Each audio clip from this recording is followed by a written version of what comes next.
hopeful.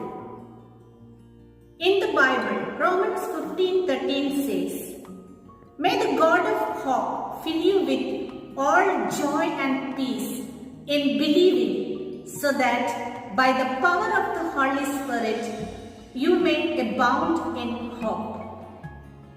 Hope can be one of the hardest things to discover in difficult times, but it is the vital to hold on to when the going things get tough. Being hopeful is about developing a state of mind that believes we can have a brighter future tomorrow even when things are not looking great today. Desmond Tutu is one of the world's most prominent spiritual leaders, and after facing immense challenges in his life, he was able to describe hope as being able to see that there is a light despite all the darkness. Finding hope when it seems like there is none to be found can be hard, but it is possible.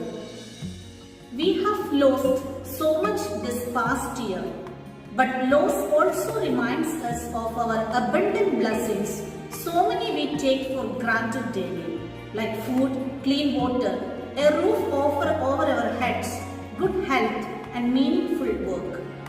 We are learning the lessons of the pandemic the hard way, with disease, death, and potential disability of millions of our fellow beings. We have gone through life-changing events this past year. There is no going back to normal, to the way things were. Life is different now. We have the scars to prove it. We cannot unsee our vulnerability nor the fragility of our lives physically, emotionally, and economically. The coming year will hopefully bring us needed respite and time to pause, reflect, and celebrate.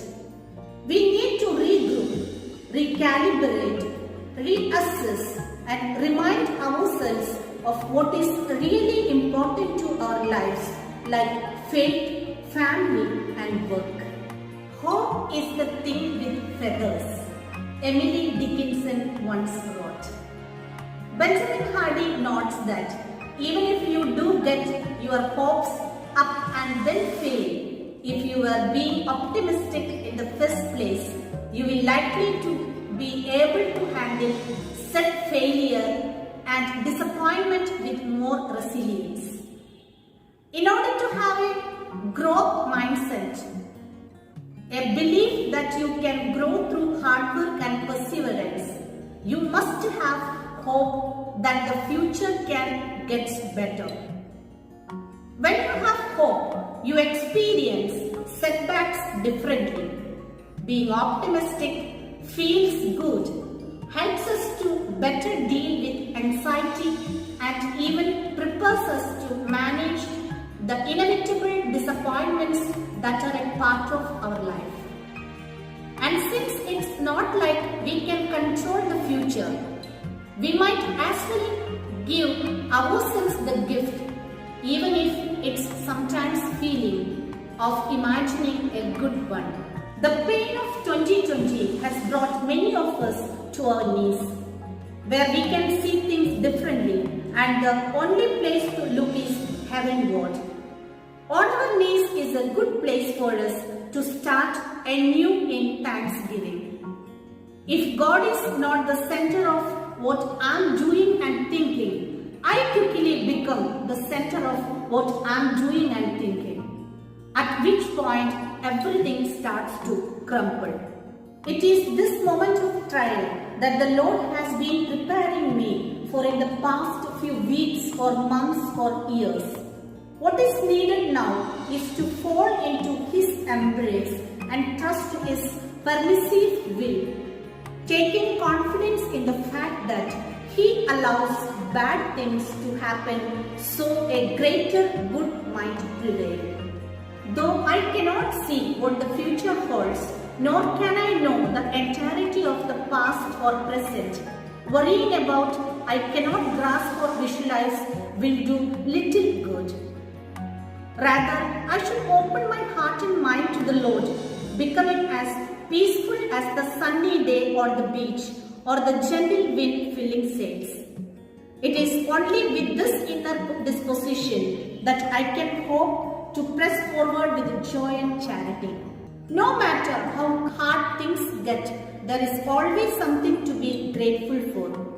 It is possible to catch a glimmer of hope from unexpected places.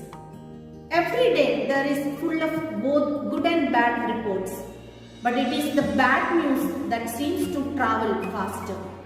Be careful not to excessively watch, listen or engage with media that makes you feel hopeless and fearful. Dear friends, create a challenge today to deliberately look for hope in the news. Look forward to beyond our present situation. Thinking about a future vision always inspires hope and reminds you there is another chapter still to come. Engage with hopeful people. When you engage in any community, on or offline, you need to ask yourself a question.